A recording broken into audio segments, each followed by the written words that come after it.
가상화폐 코인은 붕괴할까 무섭다. 이 말이 무슨 말이냐. 가상화폐 코인은 결국은 코인을 어딘가 보관을 해놨을 거 아니에요. 거기서 코인을 찾는다는 뜻이. 코인을 찾는다는 뜻. 은행에서 왜 여러분 돈을 마구마구 찾아가면 뱅크런이라고 하죠. 그래서 은행이 망하잖아요. 그죠? 예, 그거하고 지금 똑같은 거예요. 가상화폐 코인은 코인을 마구마구 찾아간다는 거예요. 그래서 이게 코인 시장이 완전히 붕괴할까. 뱅크런이 일어나면 은행이 붕괴하듯이 코인런이 일어나면 가상화폐가 붕괴하겠죠. 붕괴할 가능성이 있다. 그래서 무섭다. 이 말을 제가 드리고 있는 겁니다. 이게 무슨 말이냐? 좀 더 구체적으로 말해봐라. 제가 구체적으로 말씀을 드릴게요. 바로 이겁니다. 작년 11월 대비 가상화폐 시총 하락률을 보세요. 마이너스 70%입니다. 마이너스 70%요. 와, 뭐 이렇게까지 떨어진다. 이것은 어떻게 생각하면 충격 중에 또 충격이라고 이야기할 수 있죠. 예, 이게 말입니다. 지난 13일 기준으로 가상화폐의 시가총액은요 1조 달러였습니다. 1286조 원이었어요. 그런데 14일에는 이게 무너졌어요. 9천억 달러 선까지 내려앉았습니다. 작년 11월에는요 이게 3조 달러였거든요. 3조 달러. 그러면 불과 7개월 사이에 말입니다. 70%가 폭락했다는 거예요. 2조 달러 이상이 증발해봤다는 거예요. 2조 달러 이상이. 2조 달러면 우리 돈으로 따져도 얼마나 됩니까? 2,500조가 넘습니다. 2,500조에 대한 그 상황이 다 날아갔다는 거예요. 다 날아갔다. 충격이죠. 예, 충격입니다. 그런데 여기에는요 이 잡코인이 폭락한 게 아니에요. 잡코인이. 우리가 이야기하는 대장주들이 난리가 났습니다. 비트코인이 대장주죠. 예, 암호화폐의 대장주는 비트코인입니다. 그리고 비트코인이 왜 나머지 코인을 전부 합쳐서 알트코인이라고 합니다. 이 알트코인의 대장주는 이더리움입니다. 근데 이더리움까지도 쉽게 말하면 개박살 났습니다. 보세요. 얼마나.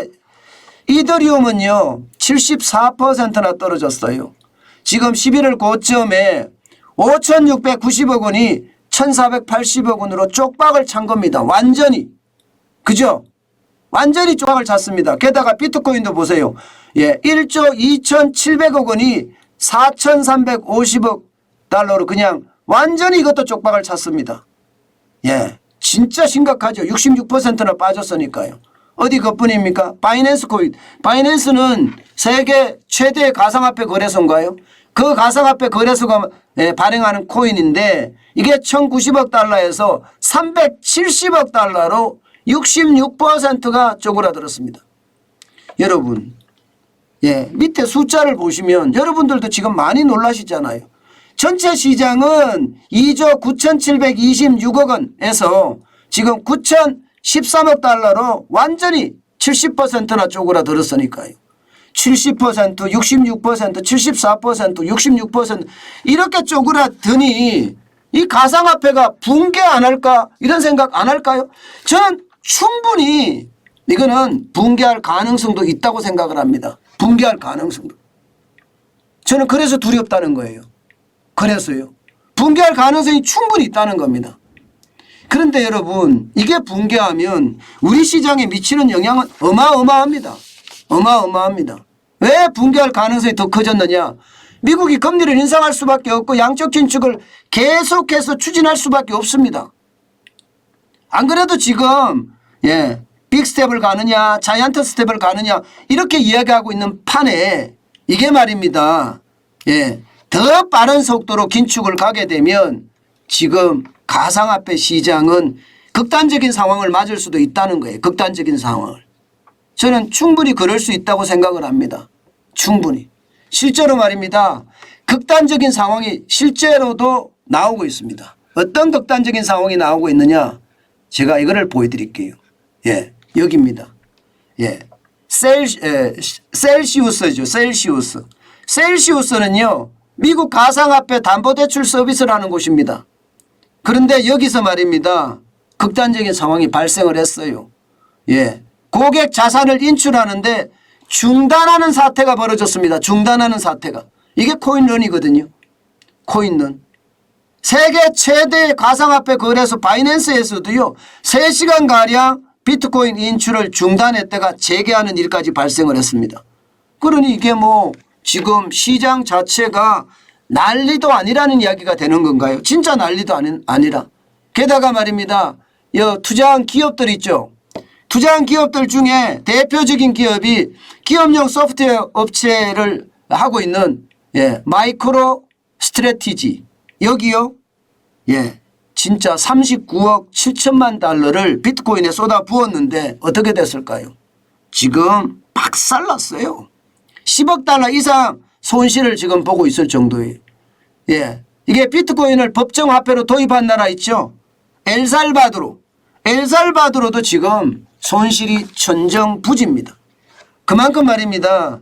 암호화폐 시장이 엄청나게 움직이면서 그에 대한 어떤 상황이 굉장히 나빠졌다 이렇게 예상할 수 있습니다. 문제는 대한민국이잖아요. 제가 대한민국 지금 심각해질 수 있다고 이야기한 게 이게 자칫 잘못하면요. 가상화폐 이게 경제위기 내지는 금융위기. 경제위기까지는 좀 너무 심했나요? 금융위기는 충분히 저는 발생될 수 있다고 봅니다. 왜냐고요? 전체 이용자가 8만 명이나 됩니다. 558만 명. 어마어마하죠. 그중에 말입니다. 100만 원 이하가 276만 원이니까 작다고 이야기하지만 당장 1억에서 10억까지 보자고요. 9만 명이에요. 10억 이상도 4천 명이고요. 10억 이상도. 그러면 9만 4천 명 정도 1,000만 원에서 1억도 영향을 미칠 수 있다. 이러면 73만 명까지 더 더하면 여러분 가상화폐가 폭락하면 할수록 지금 2030 젊은이들 주로 2030 젊은이들이 많이 투자했잖아요. 거기는 피눈물 나요. 안 그래도 취직을 제대로 못해서 그야말로 안타까워하고 있는 상태인데 지금까지 이런 상태까지 벌어지면 여러분 이것은요 최악의 시나리오로 갈 수밖에 없어요. 저는 이게 연착륙을 해야 되는데 사람의 욕심이 돈에 대한 욕심은 한도 끝도 없거든요. 그렇기 때문에 나 벼락거지 면할래. 코인 한번 사서 벼락거지 안 될래. 이렇게 들어갔던 사람들 죄송하지만 오히려 벼락거지를 못 면한 것은 당연하고요. 점점 지옥거지로 갈 수밖에 없다는 사실이 현실이 돼가고 있습니다. 이게 우리 경제에까지는 영향을 미치지 말아야 되는데 제가 봐서는 경제 전체의 영향은 모르겠지만 금융시장의 영향은 충분히 미칠 수 있을 겁니다. 금융시장에 영향을 미쳤을 때 그 충격파가 얼마나 클까 그것도 두려운 대목 중에 하나입니다. 제가 오죽했으면 가상화폐 붕괴할까 봐 무섭다 이렇게 제가 썼겠습니까? 지금 그렇게 될 수 있는 가능성이 굉장히 많기 때문입니다. 굉장히 많기 때문이에요. 여러분 저는 그런 이야기 드리고 싶어요. 지금 내재 가치가 있는 비트코인이나 이더리움이나 이런 가상화폐에 지금 투자하고 있다면요. 팔지 마세요. 팔면 손실이 확정되는 겁니다. 저는 어차피 지금까지 들고 있었다면요.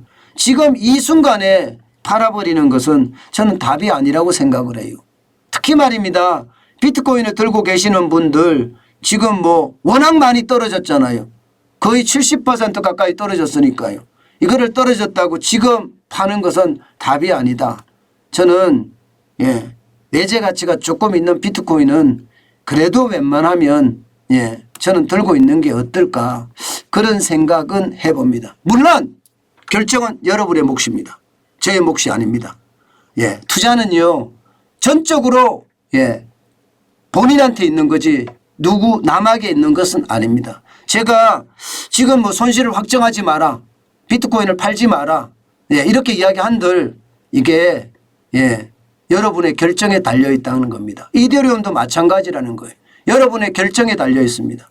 제가 봐서는 지금 최악이다 이렇게 보이는데 그렇다고 하더라도 더 떨어질 가능성도 지금 이야기하거든요. 붕괴할까 봐 무섭다 제가 이렇게 이야기하잖아요.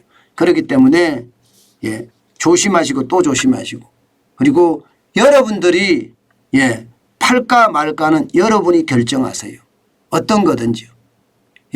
비트코인이든 혹은 이더리움이든 어떤 거든지 결정은 여러분들이 하시는 겁니다.